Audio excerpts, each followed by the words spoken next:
एक छोटे से गांव में मोहन नाम का लड़का रहता था। बचपन में ही उसने अपने माँ बाप को खो दिया। उसके पास ना कोई सहारा था, ना ही उसके पिताजी की कोई जमीन। वह एक छोटे से झोपड़ी में रहता था और वह झोपड़ी गांव में बाढ़ आने के कारण बह गया। गांव का जमींदार बलराम बहुत दयालु था। उसने मोहन पर तरस खाकर उसे अपने यहाँ काम पर रख लिया और रहने के लिए एक अलग से झोपड़ी दे दी। धीरे धीरे समय बीतता चला गया। अब मोहन बड़ा हो चुका था और आज भी वह जमींदार के यहाँ काम करता था। जमींदार भी उस पर बहुत भरोसा करता था।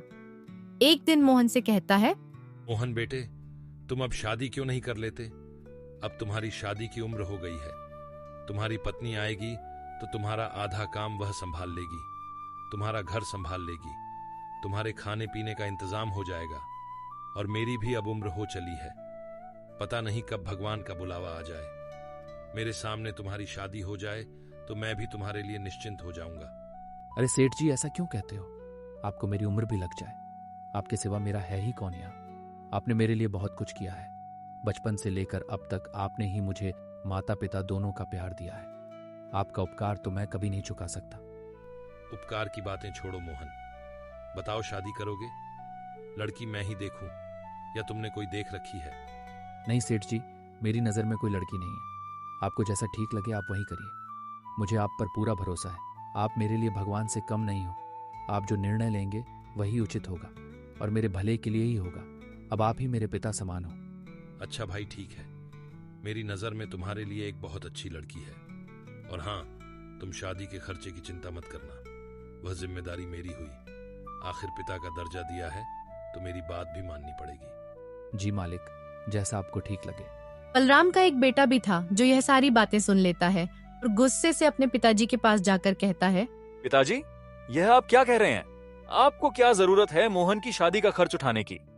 यह मत भूलिए कि वह हमारा नौकर है। नौकर से इतना लगाव ठीक नहीं है, ऐसे तो वह सिर पर चढ़ जाएगा। आज आप उसकी शादी के लिए पैसा देंगे तो उसे आदत लग जाएगी। बचपन से आज तक वह हमारे ही पैसों पर पलता आया है और अब आप उसकी शादी भी करवा रहे हैं। आपने क्या उसका ठेका ले रखा है क्या? जबान संभाल के बात करो विनोद। वह मेरा नौकर नहीं, मेरे बेटे की तरह है। यह मेरी संपत्ति है। मैं जो चाहे वह करूंगा और तुम मुझे यह मत सिखाओ कि मुझे क्या करना चाहिए और क्या नहीं। ये मत भूलो कि मैं तुम्हारा बाप हूं।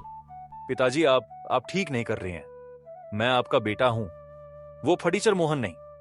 आप मेरी तुलना उसके साथ कर रहे हैं। मेरे सामने उसकी क्या औकात है? आप उसकी भोली शक्ल पर मत जाएं। सारे गरीब लोग ऐसे ही होते हैं। एक दिन आपको पता चल जाएगा कि अपना कौन है और पराया कौन है। अपने और पराई की बात तो तुम करो ही मत। मुझे अच्छे से पता है कौन अपना है और कौन पराया। पहले जब मैं बहुत बीमार था तब कहाँ गया था तुम्हारा अपनापन? तब मोहन ने मेरी कितनी सेवा की, दिन रात मेरी सेवा में लगा रहा। आज मैं जिंदा हूं तो सिर्फ उसकी वजह से। तुमने तो मेरी एक बार भी खबर नहीं ली। तुम अपने नशे में धुत पड़े रहते थे। क्या मैं झूठ बोल रहा हूं? बोलो। और यहां आकर अपने पराये का भाषण दे रहे हो। चले जाओ यहां से। लगता है उसने आप पर कोई जादू टोना कर दिया है, इसलिए आप अपने बेटे से ज्यादा उस 2 कौड़ी नौकर की तरफदारी कर रहे हो। और आपकी उम्र भी तो हो चली है। आपकी उम्र में आदमी सठिया जाता है। अभी एक काम करो, सारा हिसाब किताब मुझे दे दो, नहीं तो आप इसी तरह से सब पैसे लुटा दोगे और मेरे पास कुछ भी नहीं बचेगा। जब तक मैं जिंदा हूं तब तक तुम्हारे हाथ कुछ नहीं आने वाला। तुम्हारे हाथ में हिसाब किताब देकर मुझे अपना नाम नहीं खराब करना है। मैंने पैसे बहुत मेहनत से कमाए हैं। समाज में मेरी बहुत इज्जत है और तुम मेरी इज्जत मिट्टी में मिलाना चाहते हो। अगर तुम्हें हिसाब किताब चाहिए तो उस लायक बनकर आओ, फिर बात करेंगे। काश तुम्हारी जगह भगवान मुझे मोहन जैसा बेटा दिया होता। विनोद वहां से गुस्से से चला जाता है। फटीचर मोहन का कुछ करना पड़ेगा। ये 2 टके का नौकर मेरी जगह लेने की कोशिश कर रहा है। उसकी तो छोड़ो, जब अपना ही सिक्का खोटा निकले तो भला क्या करें? मेरा बाप होकर मेरी जगह उस मनहूस की तरफदारी कर रहा है। यह अपमान मैं कभी नहीं भूलूंगा। वक्त आने पर दोनों को सबक सिखाऊंगा। थोड़े समय बाद बलराम मोहन की शादी करवा देता है। मोहन की जिंदगी और बेहतर हो जाती है। सचमुच सरला, तुम्हारे आने से मेरी जिंदगी पूरी तरह से बदल गई है। अब तक मैं अपने सारे काम खुद ही किया करता था। खाना पकाना, कपड़े धोना, अब सब तुम संभाल लेती हो। और तुम्हारी आने की वजह से मेरा अकेलापन भी दूर हो गया है। माँ बाप तो बचपन में ही गुजर गए और फिर मालिक ने ही मुझे सहारा दिया। उन्होंने मेरे लिए बहुत कुछ किया है, उनका उपकार मैं कभी नहीं चुका पाऊंगा।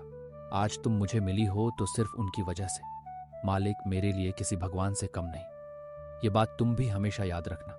मालिक के मान सम्मान में कभी कोई कमी मत रखना। जी बिल्कुल, आप बिल्कुल सही कह रहे हैं। बलराम चाचा दिल के बहुत अच्छे आदमी हैं। ऐसे ही कुछ दिन बीत जाते हैं। एक दिन विनोद बलराम से कहता है, सुनिए पिताजी, मुझे 10,000 रुपये चाहिए। तुम्हें इतने सारे पैसे किस लिए चाहिए? वह मैं आपको नहीं बता सकता, बस मुझे पैसे दे दीजिए। समझ गया। अपने नशे की लत और जुआ खेलने के लिए तुम्हें पैसे चाहिए, क्योंकि अब तक तुम यही करते आए हो विनोद। अभी भी वक्त है, सुधर जाओ। ये सब गंदी आदत छोड़ दो, इसमें कुछ नहीं रखा, सिर्फ बर्बाद ही होगा। मैंने आपसे रुपए मांगे हैं, ज्ञान नहीं। मेरी जो मर्जी मैं करूं। आखिर यह सब पैसे मेरे ही तो हैं। मैं ही आपकी संपत्ति का अकेला वारिस हूं। मेरा जहां मन करेगा मैं वहां खर्च करूंगा। आप अपनी सलाह अपने पास ही रखिए और मुझे बस पैसे दे दीजिए। बदतमीज अपने पिता से कैसे बात करते हैं? तुम्हें इसकी भी तमीज नहीं रही। तुम दिन बदतमीज होते जा रहे हो। अगर किसी अच्छे काम के लिए मांगते तो मैं तुम्हें पैसे दे भी देता, लेकिन अब मैं फूटी कौड़ी भी नहीं दूंगा। ये धन दौलत मैंने बहुत मेहनत से कमाई है, जुए और नशे में उड़ाने के लिए नहीं। निकल जा मेरे नजरों के सामने से। तुम्हें देने के लिए मेरे पास एक पैसा भी नहीं है। अच्छा, मेरे लिए तुम्हारे पास पैसे नहीं हैं और उस फटीचर की शादी पर उड़ाने के लिए तुम्हारे पास बहुत पैसे हैं। ये आप बिल्कुल भी ठीक नहीं कर रहे। एक बार और सोच लीजिए, नहीं तो अच्छा नहीं होगा। बदतमीज अपने बाप को धमकी देता है। और कौन से पैसे? तुमने आज तक कभी फूटी कौड़ी नहीं कमाई। बचपन से लेकर आज तक मैंने तुम्हें किसी बात की कोई कमी नहीं होने दी। बहुत लाड प्यार से तुम्हें पाला, यहां तक कि शहर के स्कूल में पढ़ाई करने के लिए भी भेजा। शायद यही मेरी गलती है जिसकी सजा आज मुझे मिल रही है। निकल जा यहां से। विनोद गुस्से से चला जाता है। मोहन बलराम को परेशान देखकर पूछता है, क्या हुआ मालिक, आप बहुत परेशान लग रहे हो। क्या बताऊं बेटे, विनोद ने मुझे बहुत परेशान कर रखा है। दिन ब दिन वह बिगड़ता चला जा रहा है। मुझे उसकी बहुत चिंता हो रही है। वह सही और गलत का फर्क भूल गया है। पता नहीं इस लड़के का क्या होगा। मालिक, आप ज्यादा परेशान ना हो, सब ठीक हो जाएगा। आप छोटे मालिक से प्यार से बात करके उन्हें समझा दीजिए, वह समझ जाएंगे। वह दिल के बुरे नहीं हैं। नहीं मोहन बेटे, तुम नहीं जानते। अब बात हाथ से निकल चुकी है। वह बातों से मानने वाला नहीं है। उसके लिए मुझे कोई कठोर कदम उठाना पड़ेगा। इधर विनोद बहुत गुस्से में होता है और सोचता है, मैं भी देखता हूं मुझे पैसे कैसे नहीं मिलते। मुझे किसी भी हालत में पैसे चाहिए, इसके लिए चाहे मुझे कुछ भी करना पड़े। यहां भी घी सीधी उंगली से नहीं निकलने वाला, मुझे उंगली टेढ़ी करनी पड़ेगी। अल्लाह, जल्दी से मुझे खाना दे दो, मुझे देर हो रही है, खेत में जाना है, बहुत काम पड़ा है। सरला मोहन को खाना देती है। मोहन खाना खाने के बाद खेत में काम करने के लिए चला जाता है। अगले दिन तिजोरी में से 30,000 रुपए चोरी हो जाते हैं। बलराम अपने सारे आदमियों से पूछताछ करता है, लेकिन उन पैसे का कोई पता नहीं चलता। तभी विनोद वहां पर आकर बोलता है, क्या बात है पिताजी, आप बहुत परेशान लग रहे हो। छोटे मालिक की तिजोरी से 30,000 रुपए चोरी हो गए हैं। चोर का कुछ पता नहीं चल रहा। आखिर कौन पैसे निकाल सकता है? अच्छा, तो ये बात है। चोर और कौन होगा? मोहन ही होगा। जरूर मोहन ने ही पैसे निकाले हैं। ये तुम क्या कह रहे हो विनोद? मुझे मोहन पर पूरा भरोसा है। वह कभी ऐसा नहीं कर सकता। उस पर भरोसा करके आपने गलती की है। वह आपके भरोसे के लायक नहीं है। चोरी उसी ने की है। उसकी तो पहले से ही हमारे पैसे पर नजर है। आप उस पर बहुत भरोसा करते थे ना। उसको कभी कभी तिजोरी की चाबी भी देते थे। अब पता चला दिन रात आपके आगे पीछे इसी के लिए तो घूमता था। थोड़ी देर बाद मोहन को बुलाया गया। क्या बात हो गई है मालिक, कुछ हुआ है क्या? इतना सब करने के बाद पूछ रहे हो कि क्या हुआ है? एक तो चोरी की है तुमने और ऊपर से हिम्मत तो देखो, इसकी मुंह उठाकर चला आया। तुम्हें शर्म नहीं आती? जिस थाली में खाते हो उसमें छेद करते हो। मालिक, ये छोटे मालिक क्या कह रहे हैं? मेरे तो कुछ समझ में नहीं आ रहा। चोरी और मैं? राम राम राम, मैं तो सपने में भी ऐसा नहीं सोच सकता मालिक। ज्यादा भोले मत बनो। चोरी तुम ही ने की है। सच सच बताओ वो पैसे कहाँ हैं, वरना लात मारकर तुम्हें यहां से निकाल दूंगा। तुम जैसे मक्कार को मैं अच्छी तरह से जानता हूं। पहले बड़े लोगों को अपनी चिकनी चुपड़ी बातों में फंसाते हो, उनका भरोसा जीत लेते हो, फिर जैसे ही मौका मिले हाथ साफ करके निकल जाते। एहसान फरामोश, मेरे पिताजी ने तुम्हारे लिए क्या कुछ नहीं किया और तुमने उनके एहसान का यह सिला दिया। मोहन को यह सुनकर बहुत दुख पहुंचता है। वह रोने लगता है। बस विनोद, बस अब बहुत हो गया तुम्हारा। कब से तुम मोहन को भला बुरा बोलते जा रहे हो। अब और एक शब्द भी नहीं। मैं मोहन के खिलाफ कुछ भी नहीं सुनूंगा। मुझे मोहन पर तुमसे भी ज्यादा भरोसा है कि मोहन ऐसी हरकत कभी नहीं कर सकता। मोहन भले ही गरीब है, लेकिन उसकी नीयत, उसकी ईमानदारी और उसकी अच्छाई में वह तुमसे कहीं गुना ज्यादा अमीर है। उसकी बराबरी तुम दूर दूर तक नहीं कर सकते। बस अब बहुत हो चुका विनोद। ज्यादा बोलोगे तो मेरा हाथ उठ जाएगा। मैं अच्छी तरह से जानता हूं तुम मोहन पर झूठा आरोप लगाकर उसे मुझसे दूर करना चाहते हो। मुझे तो लगता है चोरी उसने नहीं की है, बल्कि मैंने तुम्हें पैसे नहीं दिया तो तुमने ही की होगी। आप एक मामूली नौकर के लिए अपने बेटे का अपमान कर रहे हो। यह मोहन एक नंबर का धोखेबाज है और चोर है। इसने चोरी की है। इसने आपके आंखों के ऊपर पट्टी बांध रखी है, इसीलिए आप सच्चाई को देख नहीं पा रहे हैं। मैं तो कहता हूं इसके घर की तलाशी लीजिए। जरूर इसने पैसे वहीं छुपाए होंगे। आप मुझ पर इल्जाम लगा रहे हो अपने बेटे पर। आप ऐसा सोच भी कैसे सकते हो? सबके सामने साफ कहता हूं, मुझे तुम पर बिल्कुल भरोसा नहीं है। आपको इस नौकर पर भरोसा है और अपने बेटे पर नहीं। अच्छा ठीक है, आपको मुझ पर भरोसा नहीं है तो आप बेशक मेरे कमरे की तलाशी लीजिए, लेकिन मेरी एक शर्त है।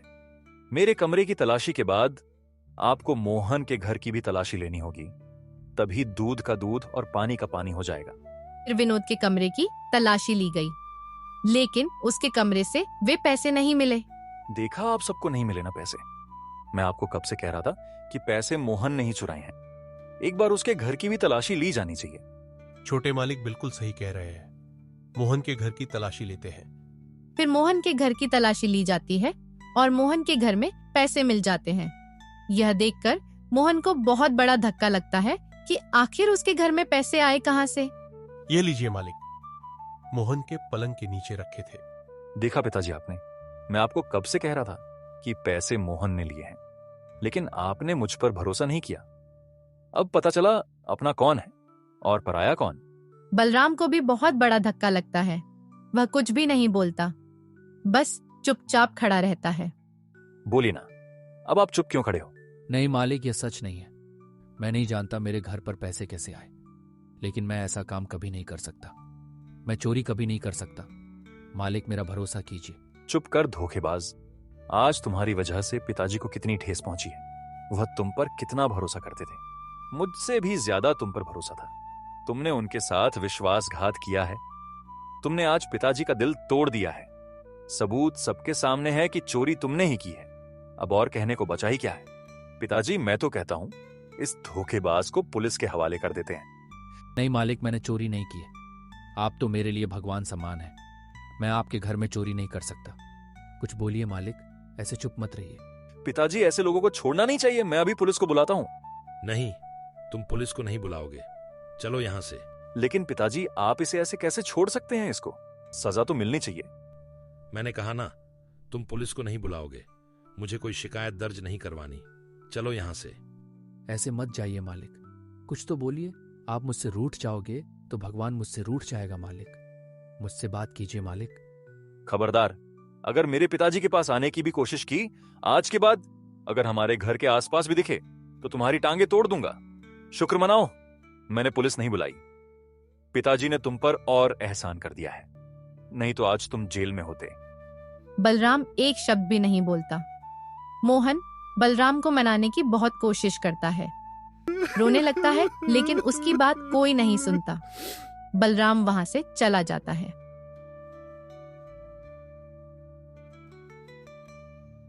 सरला, ये क्या हो गया? आज मैंने अपने भगवान समान मालिक का दिल दुखाया है। उन्हें कितना बुरा लग रहा होगा। वह तो अंदर से पूरे टूट चुके होंगे। लेकिन आपकी तो कोई गलती नहीं है। और ये पैसे हमारे घर पर कब आए? किसने रखे? ये जरूर किसी का षड्यंत्र है आपको फंसाने के लिए। वो तो नहीं जानता सरला। मुझे इस वक्त मेरे मालिक की चिंता हो रही है। ना जाने वह मेरे बारे में क्या क्या सोच रहे होंगे। मुझे कैसे भी उनसे बात करनी ही होगी। मेरी बात सुनिए, अभी आपका वहां जाना ठीक नहीं होगा।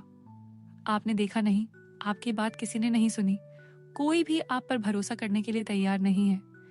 यहाँ तक कि बलराम चाचा ने भी आप पर भरोसा नहीं किया। वह बिना कुछ बोले ही चले गए। मालिक की इसमें कोई गलती नहीं है। बलराम का दिल टूट चुका है। भले ही मैंने चोरी नहीं की है, लेकिन सबके सामने वह पैसे मिले हैं और यह साबित हुआ है कि मैं ही चोर हूं। मुझे कुछ समझ नहीं आ रहा। मैं अपनी बेगुनाही कैसे साबित करूं? मालिक को कैसे समझाऊं? अभी इस वक्त आप किसी से बात मत कीजिए। कुछ दिन बीत जाने दीजिए, फिर बलराम चाचा से बात करना। मोहन सरला की बात मान लेता है और सारे गांव में यह बात फैल जाती है कि मोहन ने बलराम के घर से पैसे चुराया है। सारे गांव वाले मोहन को देखकर बातें बनाने लगते हैं। मोहन को लोगों की बातें सुनकर बहुत बुरा लगता है। मोहन बलराम की एक झलक देखने के लिए घंटों तक उसके घर के बाहर खड़ा रहता है, क्योंकि उस दिन से बलराम ने घर से निकलना भी बंद कर दिया था। कुछ दिन ऐसे ही बीत जाते हैं। सुनिए जी, घर का राशन खत्म होने को आया है।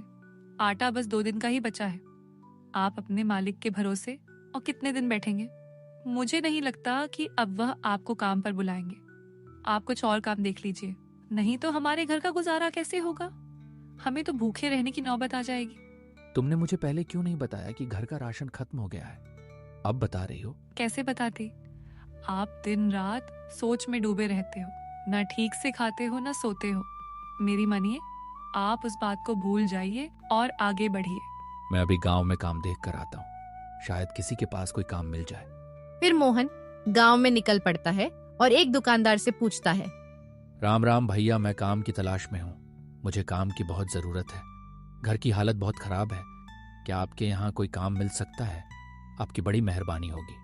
तू वही चोर मोहन है ना, जिसने बलराम के यहाँ चोरी की थी?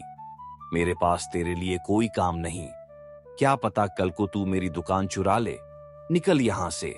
मोहन को यह सुनकर बहुत दुख पहुंचता है। वह वहां से चला जाता है। फिर एक दिन सेठ रघुवीर के पास जाकर काम के लिए पूछता है। सेठ मान जाता है। ठीक है भाई, तुम कल से काम पर आ जाना। वैसे भी बहुत काम पड़ा है। मुझे 3-4 लोगों की जरूरत है। आपका बहुत बहुत धन्यवाद सेठ जी, मैं कल से आ जाऊंगा। तभी वहां पर सेठ की पत्नी आ जाती है। यह आप क्या कर रहे हैं? कोई जरूरत नहीं है इसको काम पर रखने की। आपको पता नहीं है इसने क्या किया है। भलाई का जमाना नहीं है। आप इसको काम देकर भलाई करने जाओगे और कल को यह आपका घर साफ कर देगा। आजकल के लोगों का कोई भरोसा नहीं है। बलराम भाई की यही गलती थी। उन्होंने इस पर भरोसा कर काम पर रखा था। यहाँ तक कि बचपन से इसे पाला, इसकी शादी भी करवाई, फिर भी इसने उनके साथ बेईमानी की। अगर अब भी आपने इसे काम पर रखा तो मुझसे बुरा कोई नहीं होगा। ठीक है भाग्यवान, नहीं रखूंगा इसे। मोहन, तुम जाओ भाई। तुम्हारी वजह से मेरे घर में झगड़ा नहीं चाहता। मैं तुम्हें काम पर नहीं रख सकता। तुम कहीं और जाकर काम देख लो। मोहन निराश होकर वहां से चला जाता है। तभी वह बलराम को किसी से बात करते हुए देखता है। मोहन बलराम को देखकर बहुत खुश हो जाता है और उन्हें आवाज लगाता है, लेकिन बलराम उसे अनदेखा कर वहां से चला जाता है। मोहन को बहुत बुरा लगता है। वह निराश हो जाता है और घर चला जाता है। उधर मोहन की पत्नी सरला को भी गांव की औरतें ताना मारती हैं। अरे देखो देखो, ये वही मोहन की पत्नी है ना? मैंने तो सुना है कि दोनों की मिली भगत है। उन्होंने बलराम जैसे अच्छे आदमी को फंसाकर रखा था। लेकिन सच्चाई ज्यादा दिन तक नहीं छुपती। इन दोनों को रंगे हाथ पकड़ा गया है। इनके घर पर नकद रुपए मिले हैं। सरला को उनकी बातें सुनकर बहुत बुरा लगता है। वह घर चली जाती है। घर पर मोहन को देख सरला पूछती है, क्या हुआ जी? आप तो काम देखने गए थे ना, मिला क्या नहीं? सरला देखने गया था, लेकिन वहां पर काम नहीं था। कल फिर जाकर देखता हूँ। और तुम तो सब्जी लेने गई थी, लेकिन सब्जी तो कहीं दिख नहीं रही है। क्या हुआ, सब्जी नहीं लाई? जी, वो सब्जी के दाम कितने बढ़ गए हैं। दाम सुनकर ही मैं वापस आ गई। मैंने सोचा दाल चावल ही बना देती हूँ। वैसे भी हमारे पास ज्यादा पैसे नहीं बचे हैं। और फिर दोनों चुप बैठ जाते हैं। सरला और मोहन लोगों की ताने की बात एक दूसरे से छुपाते हैं। एक दिन मोहन के घर एक आदमी आता है और बोलता है, अरे मोहन, रघुवीर सेठ ने तुम्हें आज से ही काम पर बुलाया है, चलो जल्दी से। मोहन और सरला बहुत खुश हो जाते हैं। क्या सच में? भगवान तेरा लाख लाख शुक्र है, मुझे काम तो मिल गया। सरला, मैं निकलता हूँ। लेकिन खाना तो खाकर जाइए, आपने सुबह से कुछ नहीं खाया। सब बाद में सरला, मैं दोपहर में जब भी वक्त मिलेगा खाना खाने आ जाऊंगा। अभी मुझे जाना पड़ेगा, बड़ी मुश्किल से काम मिला है। उन्होंने मुझे काम के लिए मना किया था, लेकिन अब बुला लिया है तो मुझे अभी जाना पड़ेगा, नहीं तो उन्हें बुरा लगेगा। तुम अपना ख्याल रखना और खाना भी खा लेना, पता नहीं मुझे देर भी हो सकती है। ठीक है, आप जाइए, जैसे ही फुर्सत मिले खाने के लिए आ जाना। मोहन सेठ रघुवीर के पास काम करने निकल पड़ता है और दिन भर मजदूरी करने के बाद रघुवीर उसी दिन उसे एक दिन की अच्छी मजदूरी के पैसे भी दे देता है। ये लो भाई मोहन, तुम्हारी आज की मजदूरी, कल से वक्त पर आया करना। बहुत बहुत धन्यवाद सेठ जी। आपको नहीं पता, मेरे घर की हालात बहुत खराब थी। अगर आज आप काम ना देते तो मुझे भूखे रहने की नौबत आ जाती। अभी मैं चलता हूँ सेठ जी, कल आ जाऊंगा। मोहन खुशी से अपने घर की ओर चला जाता है। इधर सेठ रघुवीर बलराम से मिलने जाता है। बलराम, मैंने तुम्हारा काम कर दिया है, जैसा तुमने बोला था उसे काम पर भी रख लिया है और पैसे भी दिए हैं। तुम मेरे बहुत अच्छे मित्र हो, इसीलिए मैंने तुम्हारी बात मानी। तुमने कहा, इसीलिए मेरी पत्नी मानी है, नहीं तो मेरी पत्नी को मनाना मुश्किल था। शुक्रिया दोस्त, तुम्हारा यह एहसान कभी भी नहीं भूलूंगा। एक दिन विनोद किसी आदमी से बात कर रहा था। अच्छा तो ये बात है, उस सेठ के यहाँ मोहन को काम मिल गया। तुम एक काम करो, जैसे हमने पिताजी के कमरे से पैसे चुराए थे, मोहन के कमरे में रखे थे, वैसे ही उस सेठ के यहाँ सेठानी का हार चुरा लो और मौका मिलने पर मोहन के घर पर जाकर रख दो। मैं भी देखता हूँ वह सेठ मोहन को कैसे काम पर रखता है। उस मोहन को मैं भूखे तड़प तड़प कर मरते हुए देखना चाहता हूँ। उसे पाई पाई के लिए मोहताज ना बनाया तो मेरा भी नाम विनोद नहीं। यह सारी बातें बलराम ने सुन ली। उसे बहुत बड़ा झटका लगा और मोहन के लिए उसका दिल और भी ज्यादा तड़प उठा। वह यह सब सुनकर विश्वास ही नहीं कर पा रहा था। गुस्से में बलराम विनोद के पास गया और बोला, अच्छा तो यह बात है, तुम इतना गिर जाओगे मैंने कभी नहीं सोचा था।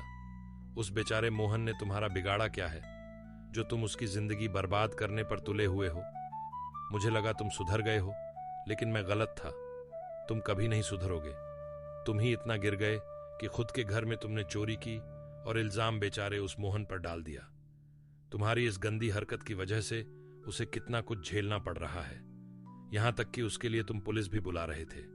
अब मैं पुलिस बुलाऊंगा और सारे गांव वालों को भी बताऊंगा कि तुमने किस तरह से उसे फंसाया है। तुम ऐसे नहीं सुधरोगे। तुम्हारा क्या भरोसा, कल को तुम उस बेचारे की जान ले लोगे। तुम्हारा फैसला कल होगा सबके सामने। विनोद कुछ भी नहीं बोलता, चुपचाप खड़ा रहता है। बलराम वहां से चला जाता है और अगले दिन बलराम सारे गांव वालों को अपने बेटे की सच्चाई बताता है और उसके बेटे की वजह से मोहन को जो झेलना पड़ा, उसके लिए बलराम उसे अपनी 10 एकड़ की जमीन मोहन के नाम करता है ताकि उसे कभी किसी पर निर्भर ना रहना पड़े। और उसका नौकर भी डर के मारे सच बता देता है। पुलिस भी बुलाई जाती है और विनोद और उसके नौकर को गिरफ्तार करके ले जाती।